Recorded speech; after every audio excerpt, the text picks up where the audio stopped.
there, dear popaholics, it's again me, Arie Abramovich, Mr.Blackhead. Happy to see all of your smiling faces back on my channel. And for those of you who are the first time here, welcome, and I hope you enjoyed the video at least the way I enjoyed extracting those blackheads. So today again we're having a new patient here. Do you feel the aroma of change in the air? We're having a new patient almost every new video lately, and this is possible mainly thanks to my dear patrons and their support that enables me to reach new patients. So thank you very much, my dear patrons. And as you have already noticed, today we have our wonderful Nicholas, who is 18 years old, just finished high school and already wants to get rid of his blackheads.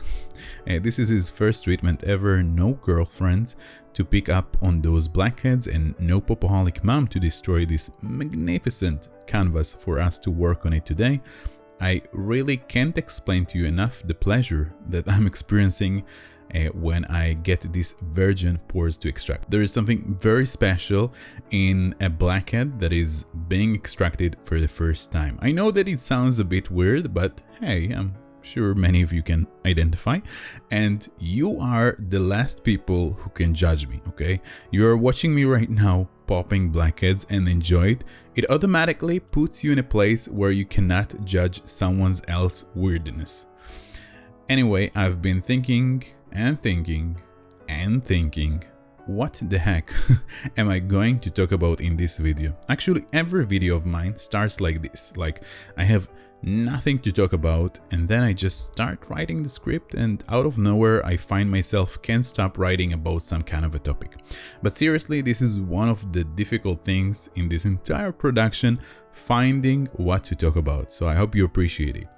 And yes, of course I can talk about skincare, but there is a kind of limit for that, not to mention that I have already spoken about those things many times before. So for today I thought about something special. I've noticed in the comments that many of you really like when I talk about my country, Israel. I assume mainly because it's a different culture and society, and it's interesting for you, like watching the National Geographic channel late at night with David Attenborough narrating lions in the savannah. This is the natural habitat of the average rude and hairy Israeli in the deserts of the Middle East, surrounded by lots of predators, and all he wants is to get home safe while riding his camel. And this is me trying very poorly to make a British accent and to sound sophisticated. It feels like everything with a British accent is at least one level above in the smartness spectrum. So in order to feed your late night National Geographic cravings combined with blackheads extractions, I thought I would do 3 facts you didn't know about Israel. And before we start, I know that not all of you think like this, but for those who do, know I don't ride a camel to get every morning to my clinic. The last time and the first time I did ride a camel was when I was 9 years old, and it was in the southest city in Israel in the middle of the desert as part of a very sleazy tourist attraction. And another thing, before we start, I have to warn you, some of the things I'm going to talk about might be funny, might be interesting, might be sad, might be shocking, and might be furious. I'm here to share and to talk a lot because it is one of my favorite things besides of popping blackheads. If you're a person that doesn't like to hear things like that, then maybe it's not for you, and that's perfectly fine, but don't say I didn't warn you. And now, for those of you who are still with me and don't mind to combine pimple popping with some of my stories, let's begin. So first fact, Israel is the only country in the world where it's mandatory for women to serve in the army. Military service is mandatory for everyone here unless you're Muslim, and then you can choose to volunteer in your community instead, or if you're an ultra-Orthodox Jew. Anyway, unlike many other countries in the world where there is mandatory military service, Israel is the only one where it's mandatory not only for men but also for women. How is that for you as feminism? No, I'm kidding, but yes, the army is mandatory for almost everyone. Once we finish high school, usually within a couple of weeks, up to a couple of months, you are being recruited to the army. Women serve for 2 years and men for 3. No matter if you're a rich kid or a poor kid, you're going to serve. Even the famous Gal Gadot, that probably many of you know, she won the Miss Israel contest at the age of 18, and right after it went to serve in the army like any other person. We even have many celebrity kids like 16-year-old pop stars, kind of like Justin Bieber or Selena Gomez, and even them, when they reach 18, they are recruited to the army. Can you imagine Justin Bieber reaching 18 and stopping his career as a pop star to serve in the Canadian Army for 3 years? Or Selena Gomez reaching 18 and serving in the US Army? So for us, this is totally normal. And not only that, but if some kind of celebrity kid manages to avoid his duty, it's a big disgrace, and therefore the vast majority of them don't even try to avoid it. And most of the Israelis, they are part of the reserve service, which means that till the age of, I think, 45, once a year or two, they have to serve a month approximately. However, many times till the age of 30, the army releases you from this duty, depends on what is your role, and especially releases most of women. Fun fact about my service, it didn't happen. Unfortunately, due to health issues at that time, I was released from my duty. Not something serious, but it's one of those things where the army prefers not to take responsibility for that, so they release you from your duty. I could though volunteer for the army, but at the time I was a stupid teenager that didn't think much about the future, and also my family was in a very bad financial situation, so I preferred to go to work and help a bit financially instead of volunteering. And today I'm a bit sorry I couldn't experience that because all of my friends did, and I believe today that it's super important, but at least I've got the chance to tell you about this interesting fact. Fact number 2. Israel is a country made out of refugees. Probably most of you heard about the Palestinian refugees, and I'm not going to enter this political discussion here, even though I have a lot to say about it, so I will just put this issue aside, but I'm actually talking about the Jewish refugees and their descendants, who are the vast majority of Jews who live here today. So before we get into this topic in depth, let's understand what is a refugee. According to the dictionary's definition, refugee is a person or a group of people who have fled war, violence, conflict, or persecution and have crossed an international border to find safety in another country. So how this definition relates to the Jewish people? Unfortunately, anti-Semitism was invented way before the Nazis. Centuries before that, no matter where Jews were settled, they experienced some kind of persecution. I won't get into all of the details, but at the end of 19th century, many European Jews decided that they had enough and started to develop this aspiration for self-declaration for their people and finding a safe haven for them.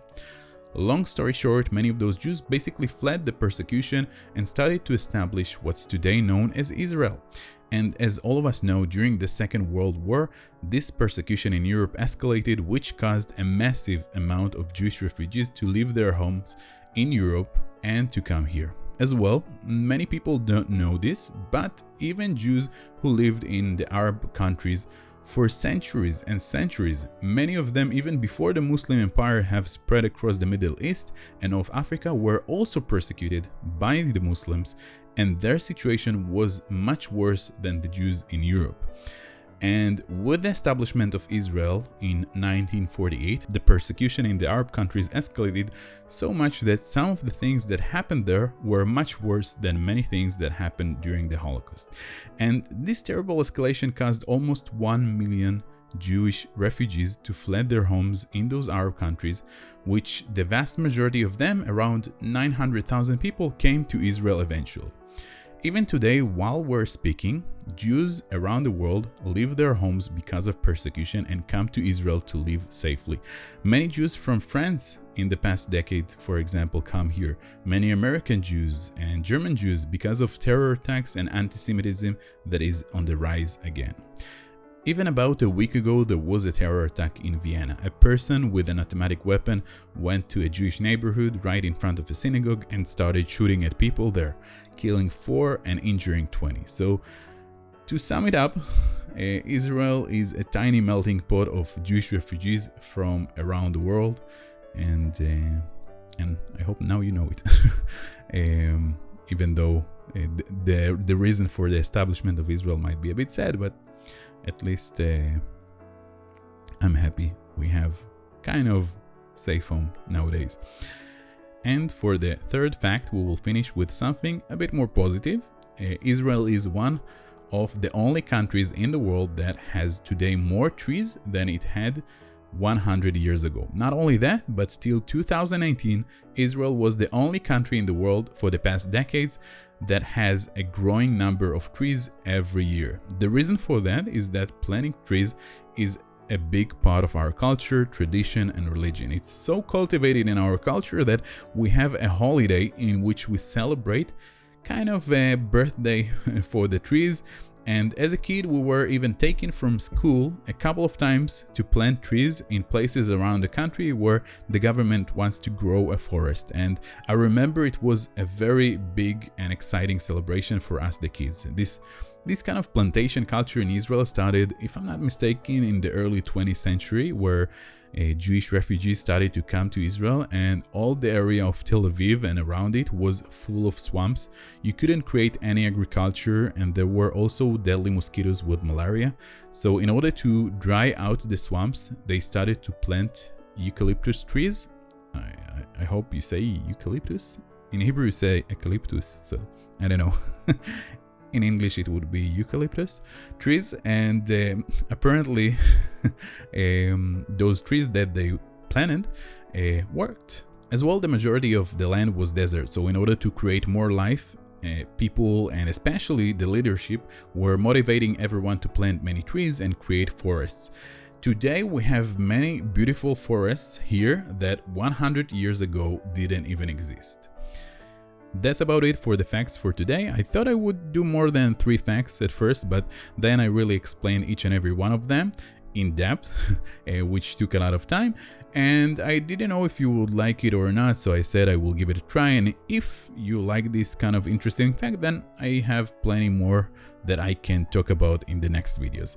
Just let me know in the comments section below what do you think about it, and I will know if to continue with this.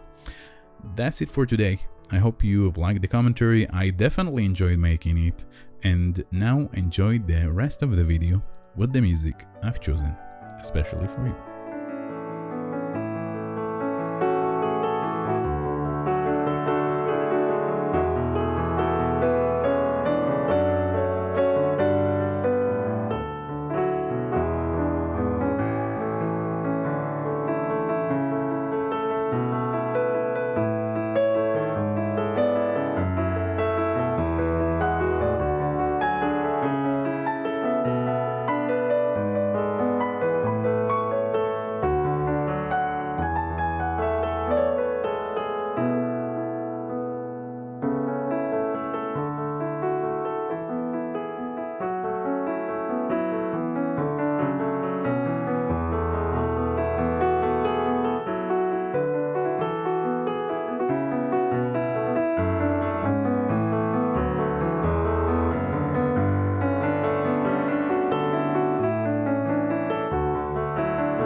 Hey there, thank you for watching my video. Hope you enjoyed it. Don't forget to subscribe to the channel, hit the like button, and watch one of these two as well.